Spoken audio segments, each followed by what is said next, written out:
Hello everyone, we're going to be looking at some examples from Unit 1 to help you guys with your retake prep work. So that way you can get ready to retake your Unit 1 test, improve your grade, lay a good foundation for the rest of the school year when it comes to solving equations. So every time you see one of these gray screens, I'll make sure to have a timestamp so that you can go right to this time. But the first thing we're going to be talking about is learning targets 1 and 2, basically just using properties of equality to solve equations. We'll do a few examples. So 3x minus 11 equals 10. So basically all we're trying to do is we're trying to get x on one side. No matter how complicated the problem is, all we're trying to do is get x by itself. And we are just going to use the golden rule of algebra. Anything that you do to one side, you have to do to the other side. You can do anything you want as long as you do it to both sides. And we're just going to do that. Usually we want to get rid of that subtraction first, and then we want to wait until we have that multiplication all by itself so we can divide by 3 to cancel out the multiplication of 3. And then we get an answer of x equals 7. All right, moving right along. So in this one, I like to try to subtract things away first. So the 12 is gone, and then I'm just left with 10z equals 80. This is where I really like to try to get my equations, is this step right here. That way your very last step is just dividing. It's a really good habit to get into. So the 10s are gone and we get z equals 8. Moving right along. So slightly different problem here, but you'll see that my strategy is basically the same. We don't really like having fractions, but we want to get rid of this plus 8 first. So I'm going to subtract 8. And that minus 8 is gone, and I get x over 3, or x divided by 3, equals 16. And now I need to think about how do I cancel this, or how do I eliminate this divide by 3? And the way that you do that is you just do its opposite. Divide by 3 and multiply by 3 or just undo each other. You basically, if you divide by 3 and then multiply by 3, you basically did nothing, which is what we want. We want to get rid of it. So we want to also multiply that side by 3, and we get x equals 16 times 3. That is 30 plus 18, so 48. Bam. Okay, moving right along. We have this problem. This is actually a very simple problem. We just got to get, I should probably say what we should solve for. Let's solve for g. So we want to get that g by itself. So that means we got to get rid of this t, and we got to get rid of this 1/3. So the easiest way to get rid of the 1/3 is just multiply by 3, because we know that 1/3 times 3 is just 1. Right? If you have 3 1/3, that's just equal to 1. So that will cancel out our divide by 3. So if we multiply both sides by 3, that'll get rid of that 1/3. And then I'm also going to, let's just see where we are. So we're at 3p equals gt. Okay. One last step, I'm trying to get g by itself. This g is really multiplying this t, right? When we say gt, we really mean g times t. So I'm going to divide both sides by t, and I have arrived at my answer. G equals 3p over t. That's just my answer. So that's, if you remember, that's an example of a literal equation. Our answer isn't just a number because there's too many variables. There's 3 variables in the equation, so the best we can do is just rewrite it to get one variable by itself. In this case, we got g by itself. We're going to do something similar with this one. So again, I forgot to write what we're solving for, but let's solve for y.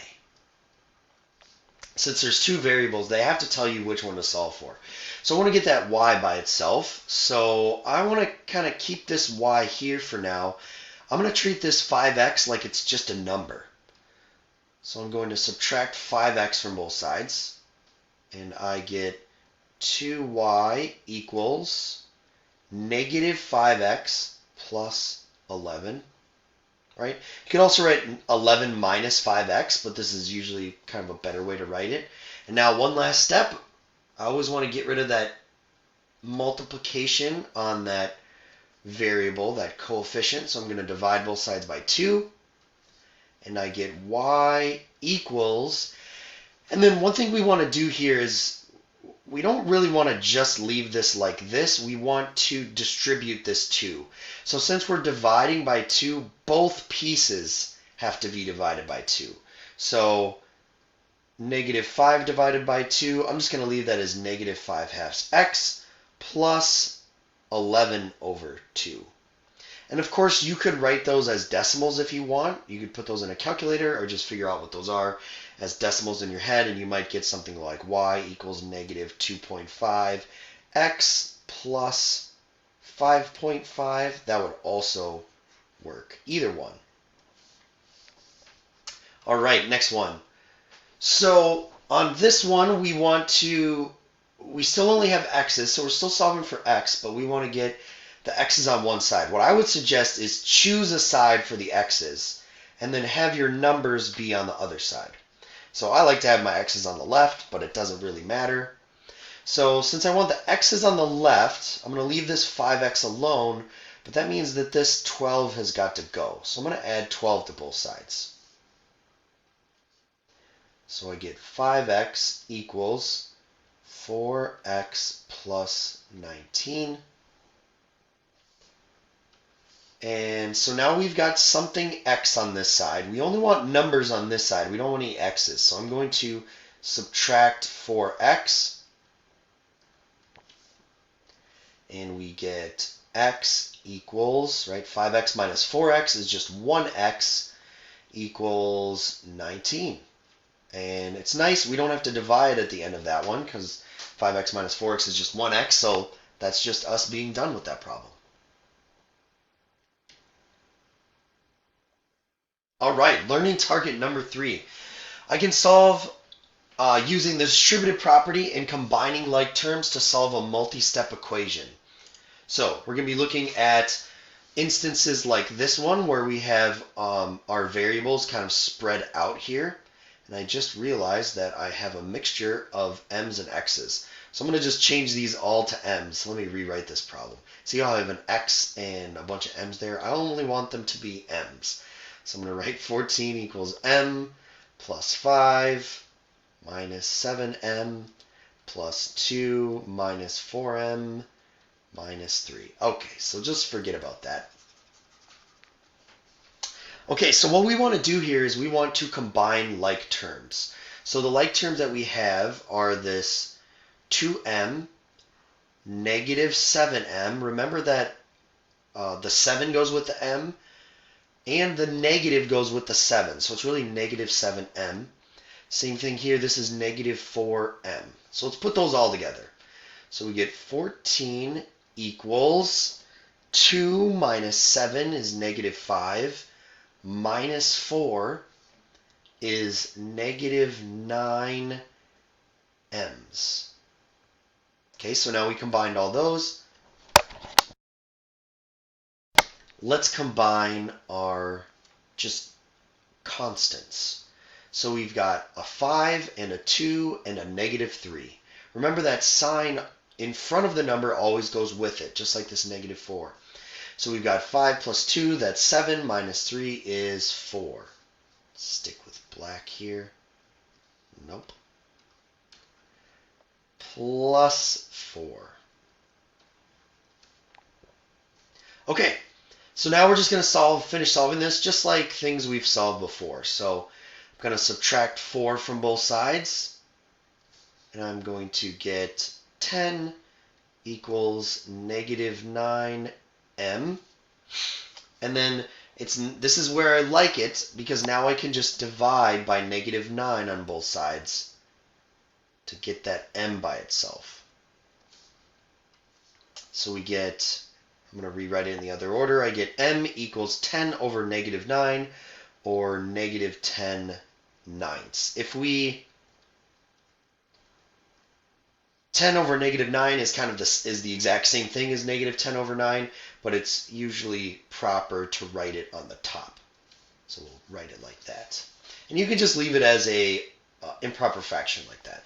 Okay, distributive property. So remember, with distributive property, that's where we have the parentheses. Distribute is just multiplication. So when we have that negative 4 in front of these parentheses, everything inside the parentheses is going to be multiplied by that negative 4. And don't forget the negative part. A really attractive option here that's wrong that a lot of people want to do is they want to do 3 minus 4. Don't do that, because remember, of order of operations. Parentheses first, then exponents, then multiplication. Multiplication is what distribution is. So multiplication has to come before this combination, this addition or subtraction. So that this 3 minus has to wait. So the 3 is just going to wait while I do this multiplication, this distribution. So negative 4 times 3p is negative 12p. And then negative 4 times negative 8, that is positive 36, I believe, right? Nope, it's not. 32 is what I should say. All right. Equals negative 13. All right, now we just got to solve this. We got to do a little combining of like terms. So we've got our 3 and we've got our 32. Those are like terms on the same side. So we're going to kind of combine them. Doesn't matter where you write it, but we get 35 minus 12p equals negative 13. Then I'm going to try to get that p by itself, so I'm going to subtract 35. And I get negative 12p equals negative 48. And then our last step is going to be dividing by negative 12. Works out really nicely in this case. Remember, a negative divided by a negative is just going to be a positive. And then 48 divided by 12 is just 4. Boom.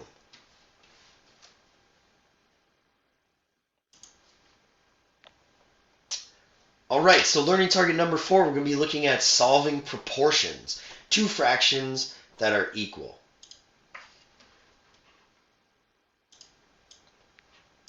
So looking at this one, I'm going to do it two different ways here. So the first way is I'm going to destroy these denominators. I don't really like denominators, so we want to get rid of them. We want to have a nice flat equation, kind of like this one way back here. It's nice and flat. All of these equations are flat. There's no fractions in them. That's what I'm trying to go for here. So what I'm going to do is I want to get rid of this denominator, so I'm going to multiply this by 3x plus 7. And I'm going to multiply this side by 3x plus 7.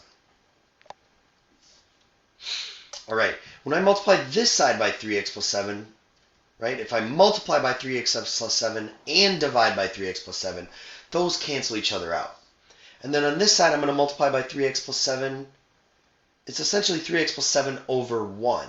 So I'm going to do top times top, bottom times bottom to figure out what that side is. So let's put it all together now. So I'm going to draw my line here. And I get, this side is really just 2 equals, all right, we've got 3 times the quantity 3x plus 7. You always want to remember to distribute. So when we say 3x plus 7 times 3, we mean the entire thing 3x plus 7 times the entire thing 3. You're going to have to distribute a lot of the time. Divided by x minus 4. We can already see this is a little bit simpler than it was the first time. Now we've got to get rid of this denominator. So we need to get rid of this denominator by multiplying by x minus 4 on both sides. Remember, multiplying by x minus 4 essentially cancels dividing by x minus 4. So those are gone now. This side we have to be really careful because whenever we multiply by, this is called a binomial. It has two different terms in it, x and negative 4. We need to make sure that we distribute. So let's write it all out. 2 times the quantity x minus 4 equals 3 times 3x plus 7. So this is kind of how we like it. Now we just need to actually do our distribution. Everybody gets a 2 on this side, and everybody gets a 3 on this side, and then we should be able to solve it without much trouble. So we get 9x plus 21, 3 times 7.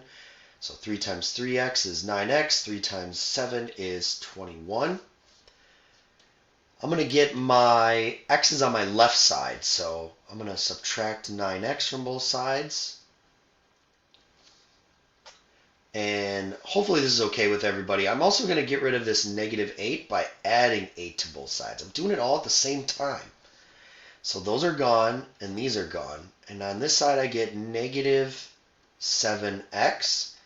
And on this side, I get 29. So now I'm going to divide both sides by negative 7. And I get x equals negative 29 sevenths. Boom. I want to point something out here. Remember all the way back to the beginning, I multiplied both sides by the other's denominator. And the whole reason I did that was to get this equation right here. This equation is what we turned this one into. We like this one. Very easy to solve. All you got to do is distribute. We don't really like this first one though. But if you look, this 2 times x minus 4 is what we got on one side. And look at, that's just 2 times x minus 4. Right? That corresponds with that. And then also, if you look at this, on the other side we have 3 times 3x plus 7. 3 times 3x plus 7. That is resulting from this multiplication right here. So if that helps you to remember how to sort of do this, this method could be helpful too. All right.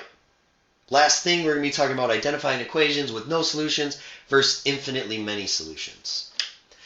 So I'm not going to do any more problems here, but I just wanted to give some examples of when you would have no solutions and when you would have infinitely many solutions.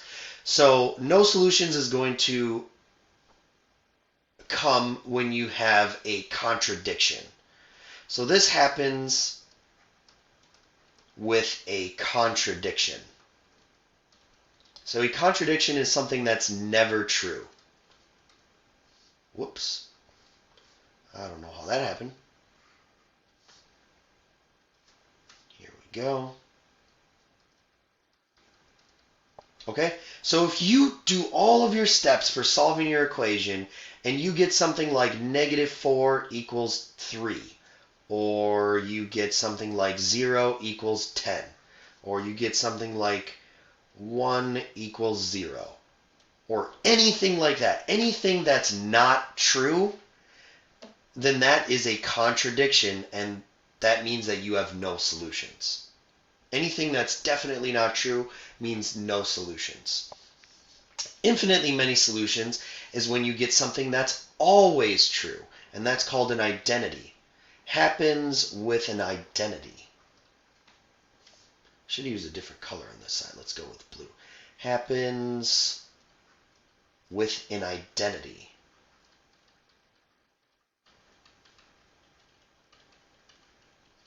So an identity is something that's always true. So if you get something like 1 equals 1, then that is infinitely many solutions. Or you get something like x equals x, infinitely many solutions. Something like 3x equals 3x, that's also infinitely many solutions. 0 equals 0, also infinitely many solutions. -5 equals -5, infinitely many solutions. So when both sides are exactly the same, then you technically have infinitely many solutions. Alright guys, hopefully this was helpful. Make sure to finish up your retake prep and then get that submitted to your teacher so you can retake your test and have an excellent day.